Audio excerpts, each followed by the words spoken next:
প্ৰথমবাৰৰ বাবে গোৰেশ্বৰত বিজেপিৰ এমএলএ হ'ব গৈ আছে সেয়া আমাৰ বাবে গৌৰৱৰ বিষয় আমি সকলো কাৰ্যকৰ্তাই দিনে নিশাই পৰিশ্ৰম কৰি আমি বিটিচিটো জিকিব লাগিব আৰু দিছপুৰতো আমি জিকিব লাগিব ডাঙৰ ডাঙৰ মনীষী দলৰ সভাপতি হৈছে কিন্তু আজিলৈকে বিজেপি কোনো পৰিয়ালৰ পকেটত সোমোৱা নাই বিজেপি সদায় কাৰ্যকৰ্তাসকলৰ দল হৈ আছে তামুলপুৰ জিলাৰ কাৰ্যালয় উদ্বোধন কৰিছিলোঁ আৰু আজি আমাৰ গোৰেশ্বৰ মণ্ডলৰ কাৰ্যালয়ো উদ্বোধন হৈছে গাঁৱত এটা যেনেকৈ মন্দিৰ নিৰ্মাণ হ'লে গাঁৱৰ ৰাইজ আনন্দত থাকে নামঘৰ নিৰ্মাণ হ'লে গাঁৱৰ ৰাইজৰ মনত খুব পবিত্ৰ অনুভৱ হয় তেনেকৈ বিজেপিৰ কাৰ্যকৰ্তাসকলৰ বাবে বিজেপিৰ কাৰ্যালয় উদ্বোধন হোৱাৰ দিনটো এটা আনন্দৰ দিন পবিত্ৰ দিন কাৰণ আমাৰ বাবে কাৰ্যালয়টো এটা মন্দিৰৰ দৰে পবিত্ৰ অনুষ্ঠান কংগ্ৰেছৰ কাৰ্যালয় নাথাকে কাৰ্যালয় থাকিলেও তেওঁলোকৰ নীতি আৰু সিদ্ধান্ত গান্ধী পৰিয়ালৰ ঘৰত হয় কিন্তু বিজেপিৰ সকলো সিদ্ধান্ত কাৰ্যালয়ত হয় আৰু সেইকাৰণে বিজেপি কোনো পৰিয়ালৰ দল নহয় বিজেপি কাৰ্যকৰ্তাৰ দল আমাৰ কাৰ্যালয় আছে আমাৰ কাৰ্যকৰ্তা আছে আৰু আমাৰ কাৰ্যসূচী আছে ভাৰতবৰ্ষৰ বৈভৱ অৰ্থাৎ সকলো ফালৰ পৰা ভাৰত মাতা আমাৰ পৰম বৈভৱৰ স্থানলৈ আমি লৈ যাম সেয়া আমাৰ দলৰ কাৰ্যসূচী কাৰ্যালয় কাৰ্যকৰ্তা কাৰ্যসূচী কোষ এই চাৰিটা কৰে ভাৰতীয় জনতা পাৰ্টি পৰিচালনা হয় আপোনালোকে চাব আমাৰ দলত দুগৰাকীকৈ প্ৰধানমন্ত্ৰী হৈছে লালকৃষ্ণ আদৱানীৰ দৰে আমাৰ দলত নেতা আছিলে আমাৰ দলত ডাঙৰ ডাঙৰ মনীষী দলৰ সভাপতি হৈছে কিন্তু আজিলৈকে বিজেপি কোনো পৰিয়ালৰ পকেটত সোমোৱা নাই বিজেপি সদায় কাৰ্যকৰ্তাসকলৰ দল হৈ আছে লালু যাদৱৰ পাৰ্টি লালু যাদৱৰ পকেটত অখিলেশ সিং যাদৱৰ পাৰ্টি অখিলেশৰ পকেটত ৰাহুল গান্ধীৰ পাৰ্টি ৰাহুল গান্ধীৰ পকেটত কিন্তু বিজেপি কাৰ্যকৰ্তাসকলৰ বুকুৰ মাজত এই হৈছে বিজেপিৰ লগত আন ৰাজনৈতিক দলৰ পাৰ্থক্য সেইকাৰণে বিজেপি আমি কৰিবলৈ আহোঁ মনত সমাজ সেৱাৰ ভাৱ লৈ ৰাষ্ট্ৰ সেৱাৰ ভাৱ লৈ আৰু এনেকৈ বহু কাৰ্যকৰ্তাই বিজেপি দলক সেৱা কৰি নিজে এই সংসাৰৰ পৰা আঁতৰি গৈছে কোনেও একো বিচৰা নাই নীৰৱে বিজেপিৰ হৈ কাম কৰাই বহুজনে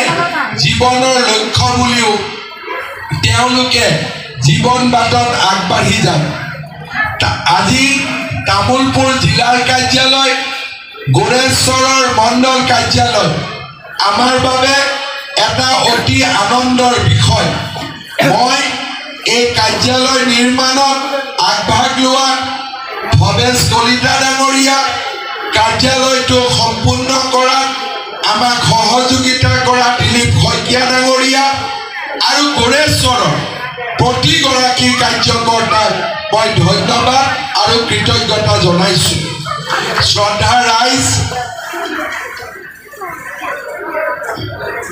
আমাৰ দয়াল ডেকা ডাঙৰীয়াৰো আমি শলাগ লৈছোঁ শ্ৰদ্ধা ৰাইজ আপোনালোকে জানে যে আমাৰ সন্মুখত দুটা প্ৰত্যাহ্বান আছে সেপ্টেম্বৰত বিটিচি ইলেকশ্যন আছে অহা বছৰ এপ্ৰিল মাহত আমি সকলো কাৰ্যকৰ্তাই দিনে নিশাই পৰিশ্ৰম কৰি আমি বিটিচিটো জিকিব লাগিব আৰু দিছপুৰতো আমি জিকিব লাগিব যাতে আমি বিটিচিৰ উন্নয়ন আৰু ৰাজ্যখনৰ উন্নয়ন দুইটা উন্নয়নতে আমি বৰঙণি যোগাব পাৰোঁ যোৱা কেইটামান দিন সভাপতি মহোদয়ৰ সৈতে মই ওদালগুৰিত গৈছিলোঁ তামোলপুৰ বাক্সা জালা কালি কোকৰাঝাৰ অহাকালি মই চিৰাঙলৈ যাম সভাপতি মহোদয়ৰ সৈতে পাঁচোখন জিলাতে আমাক ৰাইজে ইমান আশীৰ্বাদ দিছে মই কেতিয়াও তাক আশাও কৰা নাছিলোঁ যে ইমান বিজেপিৰ হৈ ৰাইজ ওলাই আহিব যোৱাকালি কোকৰাঝাৰৰ সভা আমি চৰকাৰী সভা কৰিবলৈ যাওঁ কিন্তু বিজেপিৰ সভাত যে ইমান ৰাইজ আহিব আমি কল্পনাও কৰা নাছিলোঁ তামোলপুৰৰ মিটিঙত আপোনালোক নিজেও বহুত গৈছিলে কিমান সুন্দৰকৈ আমাৰ দলৰ সভা হৈছিলে এতিয়া 21 তাৰিখৰ পিছত আমি প্ৰত্যেকটো পৰিষদীয় সমষ্টিটো আমি যাম আমি সভা সমিতি কৰিম বিটিচি নিৰ্বাচন সম্পৰ্কে আমি কাৰ্যকৰ্তাসকলৰ লগত কথা পাতিম গুৰেশ্বৰত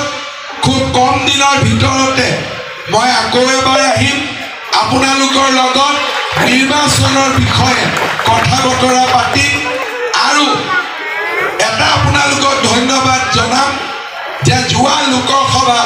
গুৰেশ্বৰৰ পৰা আপোনালোকে বিপুল ভোটত দিলীপ শইকীয়াক বিজয়ী কৰিলে এইবাৰ গুৰেশ্বৰৰ বিধানসভাটো আমি জিকিব লাগিব আৰু বিটিচিটো আমি গুৰেশ্বৰ জিকিব লাগিব জিকিম নে নাই পুৰা সকলোৱে একদম মনত বল বান্ধি লৈ আমি ছেপ্টেম্বৰত বিটিচি এপ্ৰিলত বিধানসভা আৰু প্ৰথমবাৰৰ বাবে গুৰেশ্বৰত বিজেপিৰ MLA হ'ব গৈ আছে সেয়া আমাৰ বাবে গৌৰৱৰ বিষয় শ্ৰদ্ধা ৰাইজ শেষত মই এটা এইটো কাৰ কাৰ্যালয় বিজেপিৰ কাৰ্যালয় বিজেপি কোনে নিৰ্মাণ কৰিছিলে শ্যামা প্ৰসাদ মুখাৰ্জী দীনদয়াল উপাধ্যায় অটল বিহাৰী বাজপেয়ী লালকৃষ্ণ আদৱানী নৰেন্দ্ৰ ঘৰত যায় দেউতাক মাকে ভয় খায় নেকি নাখায় তেনেকে যদি কোনোবা গিৰিয়েকে ঘৈণীয়েকক ফোন কৰি সোধে যে ঘৰত আহোঁতে দেৰি হৈছে তুমি ক'ত আছা বোলে মই বিজেপিৰ অফিচত আছোঁ বঢ়িয়া তাৰমানে একো চিন্তা নাই কোনোবা দেউতাকে ছোৱালীক ফোন কৰিব মা 8টা বাজিলে ঘৰত অহা নাই বোলে পাপা মই বিজেপিৰ অফিচত আছোঁ তাৰমানে বিজেপিৰ অফিচত থাকিলে বাপেকেও চিন্তা নকৰে গিৰিয়েকেও চিন্তা নকৰে আমাৰ অফিচটো ইমান নিৰাপদ সেনেকুৱা পৰিৱেশ এটা আমি নিৰ্মাণ কৰিব লাগিব কোনেও বিজেপিৰ অফিচত এনেকুৱা কাম নকৰিব যাৰ দ্বাৰা কোনোবা হাজবেণ্ডে ভয় খাব ঘৈণীয়েকক পঠাব দেউতাকে ভয় খাব নিজৰ ছোৱালীক পঠাব এই কাৰ্যালয় আমাৰ বাবে এটা পৰিয়ালৰ ঘৰ